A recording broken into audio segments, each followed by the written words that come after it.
પરમેશ્વર પિતાના પવિત્ર નામની અંદર વાલા મિત્રો, આપ સર્વને હું પ્રેમભર્યું આમંત્રણ આપું છું. આ દિવસોની અંદર જે મારો સંદેશાનો વિષય મેં પસંદ કરેલો છે, ઈસુએ પોતાની નજર યરૂશલેમ તરફ ઊંચી રાખી હતી. ઈસુએ પોતાની નજર યરૂશલેમ તરફ ઊંચી રાખી હતી. કાલવરીના ટેકરી પર જતાં પહેલાં આ વીકની અંદર, અઠવાડિયાની અંદર ઘણા બધા પ્રસંગો બની ગયેલા હતા. તેમાંનો એક પ્રસંગ ગઈકાલે આપણે જોઈ ગયા કે પ્રભુ ઈસુ ખ્રિસ્ત બેથાનિયા ગામથી યરૂશલેમ સુધી જ્યારે આવે છે, ત્યારે પછી પોતાના માટે ગધેડાને પસંદ કરે છે. એના ઉપર સવારી થઈને, નમ્ર બનીને યરૂશલેમના રસ્તાની ઉપર આ સવારી મંદિર સુધી જાય છે અને લોકો હોંશથી, ઉત્સાહથી, ઉમંગથી હુસાના હુસાના પુકાર કરતા હતા. અને ત્યાર પછી સુવાર્તિકોના પ્રમાણે, બાઇબલના અભ્યાસો પ્રમાણે જે બીજો બનાવ બને છે, એ મંદિરની શુદ્ધિકરણ વચ્ચેનો જે સમય છે, એમાં પ્રભુ ઈસુ ખ્રિસ્ત બેથાનિયાની અંદરથી જ્યારે પસાર થાય છે, ત્યારે એમને ભૂખ લાગે છે ને અંજીરની પાસે જઈને ફળની અપેક્ષા રાખે છે. જો તમે પવિત્ર શાસ્ત્રનો અભ્યાસ કરો તો લગભગ જે ચમત્કારો નોંધવામાં આવેલા છે, એ 37 જેટલા ચમત્કારો નોંધવામાં આવેલા છે. યોહાન પોતાની સુવાર્તાની અંદર 21મો અધ્યાય ને 25મા વચનની અંદર જણાવે છે કે જો દરેક કામ પ્રભુ ઈસુ ખ્રિસ્તે જે કરેલું છે એ નોંધવામાં આવે તો દુનિયાની અંદર એનો સમાવેશ ન થાય એટલા બધા પુસ્તકો લખાઈ જાય. હા, પ્રભુ ઈસુ ખ્રિસ્તના જીવનના બહુ જ ઓછા સમયની અંદર ઘણી બધી બાબતો બની ગઈ. આજે પણ એ દિવસોને આપણે યાદ કરીએ છીએ.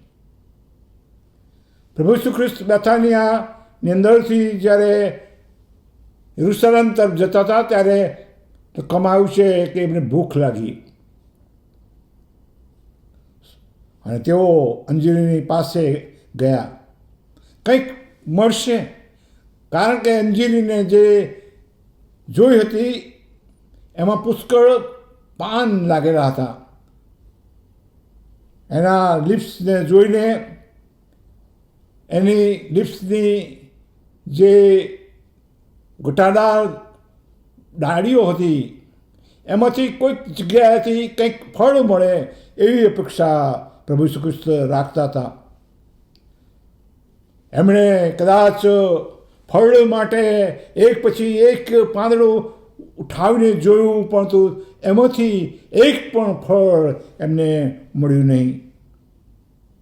માર્ક પોતાની સુવાર્તામાં કહે છે એ સમય અંજીરીનો ફળ આપવાનો નહોતો, પરંતુ અંજીરીની જે ખાસિયત કહીએ કે જ્યારે એની પર પાંદડા લાગેલા હોય ત્યારે ફળ પણ એની પર લાગે. ફળ ન મળવાથી પ્રભુ ઈસુ ખ્રિસ્ત આ અંજીરીને કહે છે, હવેથી તારા પર કોઈ ફળ ન ખાય.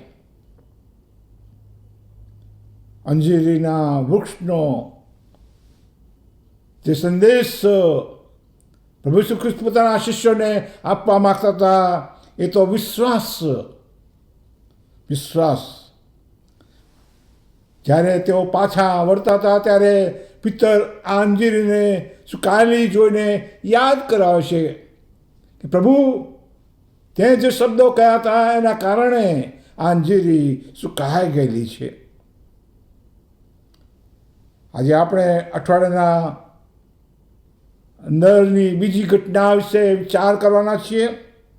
ખજૂરના ઝાડને પ્રભુ ઈસુ ખ્રિસ્તે જે શાપ આપ્યો, માથેની સુવાર્તા તેનો 21મો અધ્યાય ને માર્ક 11ની અંદર આ બાબતો લખવામાં આવેલી છે. આજનો સંદેશો અંજીરના વૃક્ષ પરનો વિશ્વાસ.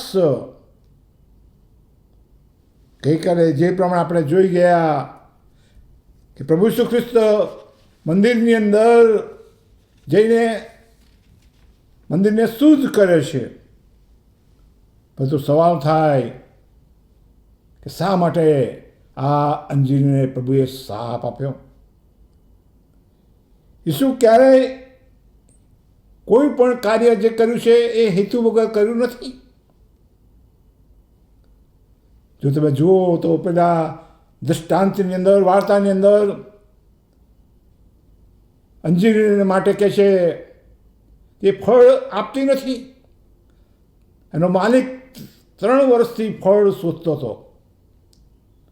અને પછી ત્યાં આગળ લખવામાં આવ્યું છે કે અંજીર શા માટે જગ્યા રોકે છે. ખેડૂતે કહ્યું કે હું ફરી ખોદીશ, એની માવજત કરીશ, ને જો ફળ ન લાગે તો એને અહીંથી ઉખાડી નાખવામાં આવશે. ફળ એ ચેતવણીનો શબ્દ છે. પ્રભુ ઈસુ ખ્રિસ્ત આધ્યાત્મિકના ફળની અપેક્ષા યરુશલેમના મંદિરની અંદર રાખતા હતા. જ્યારે મંદિરની અંદર ગયા ત્યારે મંદિરની પરિસ્થિતિ જોઈને જે પ્રાર્થનાનું ફળ કહે કે વિશ્વાસનું ફળ, એ ફળ ત્યાં નહોતા. એના જગ્યાએ બજાર, વેપાર એમણે જોયો. તેથી મંદિરની શુદ્ધતા એમણે કરી. આજે પ્રભુ ઈસુ ખ્રિસ્ત તમારા અને મારા જીવન માટે ચેતવણી આપે છે કે આપણા જીવનની અંદર ઘણા બધા કદાચ ધાર્મિકતાના એવા પાન લાગેલા છે. આપણે લીલાછમ ખ્રિસ્તીપણામાં કે વિશ્વાસુ કે સારા દેખાઈએ એવા આપણે બહારથી લોકો આપણે જોતા હોય, પરંતુ આપણા જીવનની અંદરના આધ્યાત્મિક પવિત્ર આત્માના ફળ જે હોવા જોઈએ એ શું છે કે કેમ? પાંદડામાં આપણે કદાચ પ્રાર્થનાના પાંદડા લગાવેલા હોય, શાસ્ત્ર વચનો બોલવામાં આપણે પાંદડા લગાવેલા હોય, આપણે પ્રાર્થના સભાઓની અંદર જોડાવા માટેના પાંદડા લગાવેલા હોય, ઘણી બધી બાહ્ય બાબતોની અંદર આપણે સંડોવાયેલા હોય, પરંતુ આપણા અંગત જીવનની અંદર જે ફળ પ્રભુ અપેક્ષા રાખે છે એ ફળ લોકોના જીવનને સુધારવાને માટે, સામાજિક જીવનને ઉચ્ચ સ્તરમાં લઈ જવાના માટે, અથવા તો પવિત્રતાની અંદર લોકોને દોરવણી આપવાના માટે શું આપણી પાસે એવા ફળ છે? ઈસુએ જો ધાર્યું હોત તો અંજીરની ઉપર એની પાસે વિકલ્પો હતા. કદાચ એ કહી શક્યા હોત, હાથ લાંબો કરીને કે તારા પર અંજીર લાગો, અને એ લઈને ખાઈ શક્યા હોત. શરૂઆતની અંદર આપણે જોઈએ છે શતાન જ્યારે પ્રભુ ઈસુ ખ્રિસ્ત સાથે અરણ્યમાં ઊભો હતો તો કહે છે પથ્થરને કે રોટલી થઈ જાય, તને ભૂખ લાગી છે, તું ખાઈ શકીશ. આ લોકની સુવાર્તાના 5મા અધ્યાયની અંદર તમે જુઓ તો શિષ્યોને જ્યારે પસંદ કર્યા, પહેલાં કહે છે ઊંડા પાણીમાં હંકારો, ત્યાં તમને માછલા મળશે. યોહાન 21ની અંદર પુનરુત્થાન પામેલા પ્રભુ ઈસુ ખ્રિસ્ત કહે છે કે જમણી તરફ તમારી જાળ નાખો.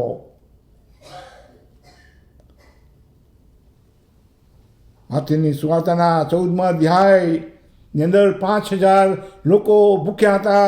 એમને ખવડાવવા માટે 5 રોટલી ને 2 માછલી હાથમાં લીધી અને આશીર્વાદ માગી ને 5000 લોકોને જમાડ્યા. 15મા અધ્યાય માથેની સુવાર્તાની અંદર 4000 લોકોને 7 રોટલી અને થોડીક નાની માટલી દ્વારા ભોજન પૂરું પાડ્યું. શું એ પ્રભુની પાસે વિકલ્પો નહોતા? પરંતુ પ્રભુ અહીંયા પોતાની શક્તિનું પ્રદર્શન કરતા નથી. એ તો પોતાના શિષ્યોને બોધ આપવા માગતા હતા. તેથી જ કહે છે કે વિશ્વાસ રાખો. જો તમે વિશ્વાસ રાખશો તો આ બાબતો તમારા જીવનની અંદર તમે બની શકશે. ઈશ્વર આપણા જીવનની અંદર ફળ જરૂરિયાત માટે ચેતવણી પણ આપે છે. જગતના લોકો માટે, સમાજના લોકો માટે, ધાર્મિક લોકો માટે, સર્વ જનતાને માટે પ્રભુ ઈસુ ખ્રિસ્ત હૃદયની સંપૂર્ણ શુદ્ધતા રાખીને જીવનની અંદર આધ્યાત્મિક ફળ મળે તેની અપેક્ષા રાખે છે. યરુશલેમના મંદિરની શુદ્ધતાની અંદર શિષ્યોને એ જ બાબત પ્રભુ કહે છે ને લોકોને જણાવે છે કે મારું પ્રાર્થનાનું ઘર એ પ્રાર્થના માટેનું હોવું જોઈએ. જ્યારે પ્રાર્થના માટેનું નથી હોતું ત્યારે ત્યાં ફળ જે લાગવા જોઈએ એ ફળ લાગી શકતા નથી. ફક્ત એક સામાજિક ગેધરિંગનું સ્થાન બને છે. ફક્ત એક આપણે આનંદ પ્રમોદનું સ્થાન બની જાય છે. ઈશ્વર તમારા અને મારા જીવનની અંદર ફળની અપેક્ષા રાખે છે. જૂના કરારનો લેખક યશાયા પ્રબોધક પોતાના 5મા અધ્યાયની અંદર બહુ સુંદર એ દાખલો આપે છે. ત્યાં દ્રાક્ષાવાળીનો દાખલો આપવામાં આવ્યો છે. હું તો મારા સ્નેહી વિશે તેની દ્રાક્ષાવાળી સંબંધી મારા સ્નેહીનું ગીત ગાઉં. મારા વાલા મિત્ર વિશાળ ટેકરી ઉપર એક દ્રાક્ષાવાળી હતી. તેણે તે ખોઈ તેમાંથી પથ્થર વીણી કાઢ્યા, તેમાં ઉત્તમ દ્રાક્ષો રોપ્યા અને તેમાં બુરજ બાંધ્યો અને તેમાં દ્રાક્ષાકુંડ ખોદી કાઢ્યો. તેમાં દ્રાક્ષની ઉપજ થશે એવી આશા રાખતો હતો, પણ તેમાં તો જંગલી દ્રાક્ષા ઉગી. આ અંજીરનું ઝાડ પણ એવું હતું કે જે તે સમયના લોકોને માટે, ધાર્મિક નેતાઓને માટે એક પડકાર સમાન હતો. પ્રભુ ઈસુ ખ્રિસ્ત પોતાના શિષ્યોને જ્યારે પિત્તરનો આ પ્રશ્ન અથવા તો એનો અવાજ આવ્યો, પ્રભુ જે ઝાડ તમે સૂકવી નાખ્યું એ જુઓ, ત્યારે પ્રભુ કહે છે તમે વિશ્વાસ રાખો. શું તમારા અને અમારા જીવનની અંદર એવો વિશ્વાસ છે કે આપણે શ્રદ્ધાથી, વિશ્વાસથી આ પૃથ્વી પર સારા કામો કરી શકીએ? ઈસુ પોતાના લોકોની પાસે ફળની અપેક્ષા રાખે છે, પરંતુ તેઓએ તેનો સ્વીકાર કર્યો નહીં.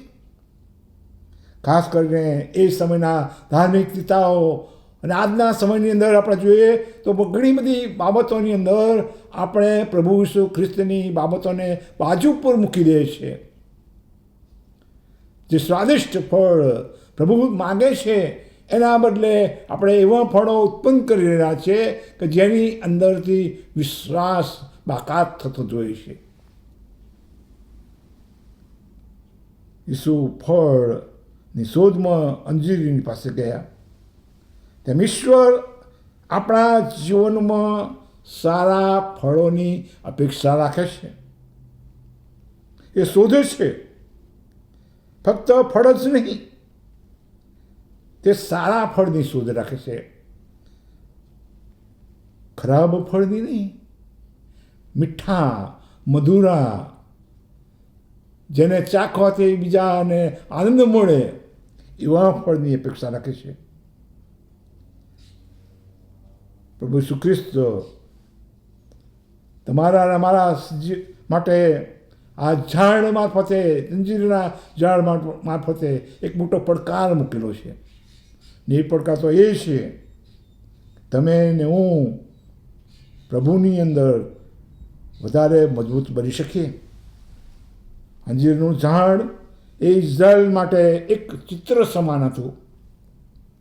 જો તમે યિર્મયાનો પુસ્તક તેનો 8મો અધ્યાય 13મું વચન, હોશિયા અને તેનો 9મો અધ્યાય 10 ને 11મું વચન, લુક 13:6-9 વાંચો, ત્યાં તમને આ બાબતો મળી આવશે. મારા મિત્રો, તમને ને મને આ જગતની અંદર પરમેશ્વર પિતાએ મૂકેલા છે.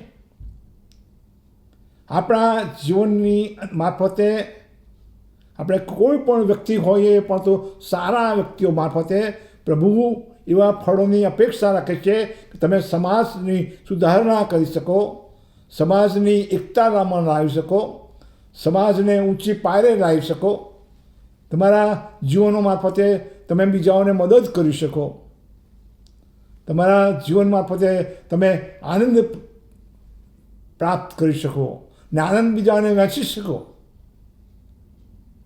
તમારા પાસે એવા ફળ છે જે ફળો તમે બીજાઓને આપી શકો, જેના દ્વારા સમાજ સુધારણા, ધર્મ સુધારણા, વ્યક્તિગત સુધારણા એ થઈ શકે. કે આપણે ફક્ત સુકાયેલા ઝાડ જેવા અથવા તો લીલું ઝાડ જે છે પણ જેમાં એક પણ ફળ નથી એવા છે. પ્રભુ ઈસુ ખ્રિસ્ત જ્યારે અંજીરની પાસે ગયા ત્યારે એમણે એક પછી એક પાનને ઉઠાવ્યું હશે, જોયું હશે, પણ જ્યારે ન મળ્યું ત્યારે પ્રભુ ઈસુ ખ્રિસ્તે એને કહ્યું કે હવેથી તારા પર ફળ ન નાખો. પ્રભુ એવું કરે કે આપણા જીવનના અંતની અંદર જે આધ્યાત્મિકના પાનને ઉઠાવવામાં આવે, એક પછી એક પત્તું ઉઠાવવામાં આવે, ત્યારે પરમેશ્વરની નજરની અંદર તમે ને મેં સારા ફળો બીજાઓ માટે ઉત્પન્ન કર્યા હોય એ બતાવી શકે અથવા એ જોઈ શકે. ઈશ્વર પ્રભુ તમને ને મને જુએ છે. તમારી ને મારી પાસે અપેક્ષા રાખે છે. ને અપેક્ષા તો એ છે કે તમે ને હું આ જગતને સારા ફળો આપી શકીએ. પવિત્ર શાસ્ત્રની અંદર પવિત્ર આત્માના ફળની વાત ગલાતીના પત્રમાં લખવામાં આવેલી છે. જુદા જુદા ફળ ત્યાં વર્ણન કરવામાં આવ્યું છે. શાંતિ, પ્રેમ, સહનશીલતા, બીજાની સાથેનો સંબંધ જોડવાનો, અને આના દ્વારા તમે ને હું સમાજને ઊંચી પારીએ લઈ જઈ શકીએ છીએ. આપણા સમાજને, આપણા દેશને, આ પૃથ્વીની સૃષ્ટિને પર રહેતા લોકોને ઉચ્ચતામાં લાવવા માટે જો દરેક વ્યક્તિ પોતાના જીવનથી સારા ફળો ઉત્પન્ન કરે તો કેવું સુંદર, કેવી શાંતિ આ જગતમાં આવી શકે. પ્રભુ એવું કરે. જગતના ઉદ્ધાર માટે આવેલો મસીહા જે શાંતિ પ્રદાન કરવા માટે આ જગતમાં આવ્યા, એ શાંતિ આ સમયની અંદર આ પૃથ્વી પર આવે. આમેન. પ્રાર્થના કરીએ. હે પ્રભુ, અમે સર્વ તમારી પાસે આવ્યા છીએ. અમારા જીવનનો ઉપયોગ તમે કરો ને અમારા જીવનો મારફતે પરમેશ્વર પિતા ઘણા બધા લોકોને અમે મદદરૂપ બની શકીએ. અમારા જીવનના સારા કર્મો દ્વારા, ફળો દ્વારા અમે બીજાઓને ઈશ્વરની નજીક લાવી શકીએ એવી કૃપા માગીએ છીએ. અને અમે કોઈ પણ રીતે સમાજની સુધારણામાં, દેશની સુધારણામાં અમારા જીવનોને ઉપયોગી પાત્ર બની શકીએ એવી કૃપા તમારી પાસે માગીએ છીએ. ઈસુ પ્રભુના નામમાં. આમેન. વાલા મિત્રો, આવતીકાલે ત્રીજો સંદેશો જે પવિત્ર શાસ્ત્રમાંથી લેવામાં આવ્યો છે એ તો ઈસુનો એક શિષ્ય ઈસુને વધસ્તંભ તરફ જતાં રોકી રહ્યો હતો એ તરફ જોવાના છીએ. આમેન.